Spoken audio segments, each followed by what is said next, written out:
everyone, Ivy League Gaming here, and today we're playing Watcher of Realms.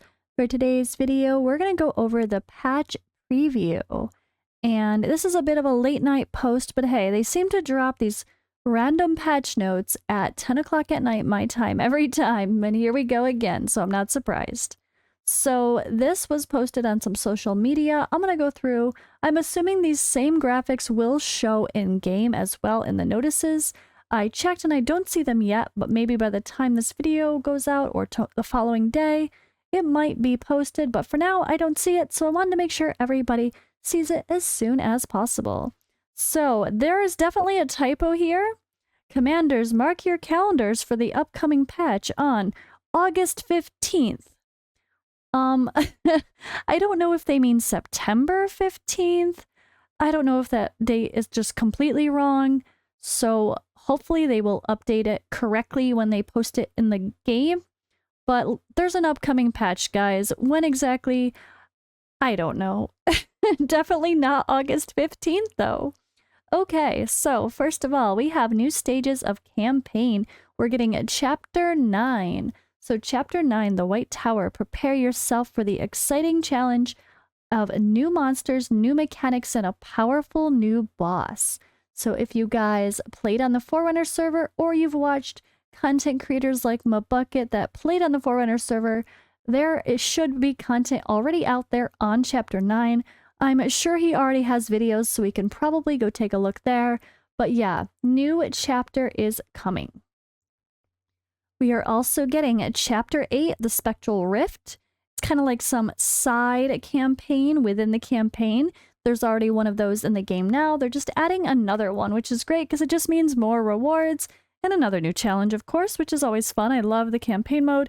It's always challenging to figure out the new boards. So Chapter 8 brings exciting new stages to the campaign. Simply tap on the Spectral Rift on the map to enter.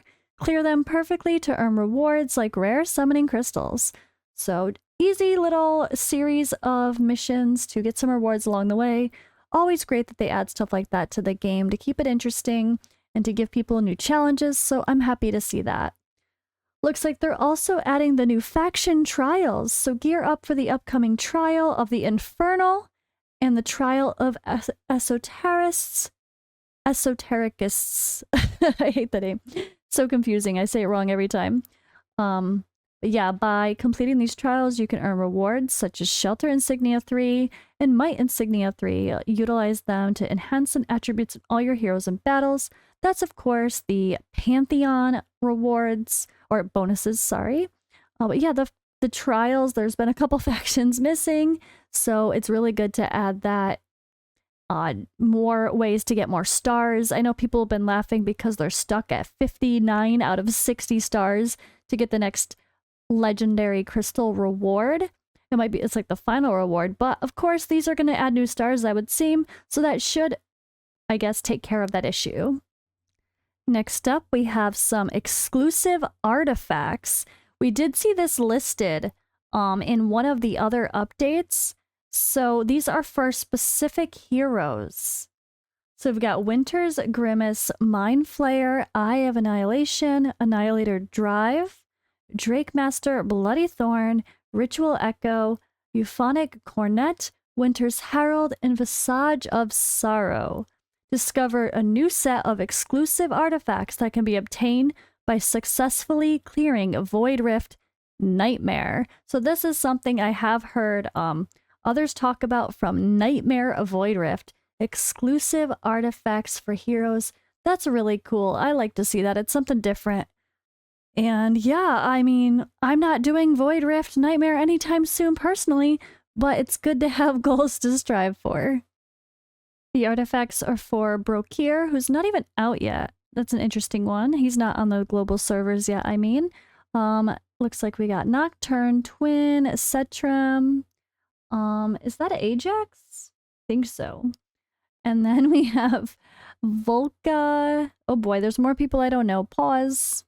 Let's pull up Mabucket's website. Let's just do that. You know what? No pause. So he has artifact tier list here. We could see these a little bit better. So we have Ain. We saw one of those. this one here, there was Layla, Cade. Oh, that's Cade. All right. So he's out, sort of, kind of, just not as commonly out, I guess, technically, you could say. And then, yeah, we have a Voroth and the one for Layla here as well. So that's interesting. If you want to see the details of what they do, again, shout out to MaBucket's tier list and website. He does list off the details for all of those. And then we have a new event called Wild Sands. Summon heroes, treasure hunt celebration, sign-in bonuses, and collective stage conquering event, and also a redeem shop. So this is probably going to be along the lines of our Captain Rev event that we had. That was pretty fun. And then I'm not sure if it means there's going to be another exclusive hero, but maybe it says here. I'm assuming not, but yeah, that was interesting. It was a whole new series of challenges, and then you could sweep them a few times a day, just like this. Says 3 chances available for Trial of Fury. And looks like there might be some other trial called Odyssey of Dreams. I'm curious about this one. I'm not sure if this is one that was been on the Forerunner server. I haven't looked yet to see if there's any videos on it, but I will try to take a look. Or nah, screw it. We'll just go in blind and have some fun, right? Why not? Don't need to check it out ahead of time all the time. It's new for most of us, at least. All right, it says embark on a new adventure by exploring fresh stages, experiencing new features, and enjoying bountiful rewards. And then it looks like we end this series of patch notes with some developer Q&As, or some frequently asked questions. So first topic, some heroes are too overpowered in Arena, while others are too weak. So the reply is, we'll work on putting more work into optimizing the arena. The counter mechanics against certain heroes will be made stronger so that those heroes will no longer dominate the arena. All right. I mean, the counter mechanics, I guess the mobs we fight, they're going to make the mobs more challenging? I don't know. It's kind of weird because it's not like you put a character up against another character physically. It's so different compared to so many of these gacha games. So I'm curious to see how they'll change Arena. And then asking for more languages to be added to the chat channels. They are planning to add more languages to the channels, including Philippines, which is good because that is a very high percentage of my viewership on YouTube. So I know it's a majority of the player base, a very large part of the player base. I think it's like my second or third country, actually, which was surprising because usually I see Philippines in the more, I guess, anime style that appeals typically more to the East versus like the Western design where it's more dark fantasy. But to be fair, this company, Moonton, also put out Magic Legends, which was very popular and is very popular. So they probably brought a lot of their audience over here as well. All right, nothing can be done to players who violate the game in chat channels. That's true. So they're going to say new methods will be implemented targeting the alt account spamming issues. Yeah, there's so many bots of people trying to offer free, oh, not free, to get special packs for diamonds or summons or weird, I don't know. So much spam definitely needs to be dealt with. Those accounts certainly need to be banned if they're just spamming chat. Whether or not they're selling a legit service or not, that does not belong in the in-game chat. All right, I need more gold. Exactly. Gold is definitely a problem. So we're already working on adjusting the drop rates for gold in various modes, including the gold raid, events, and upcoming new modes. Yeah, improving the drop rates just for a little bit for everything would be perfect. Or maybe a lot, honestly.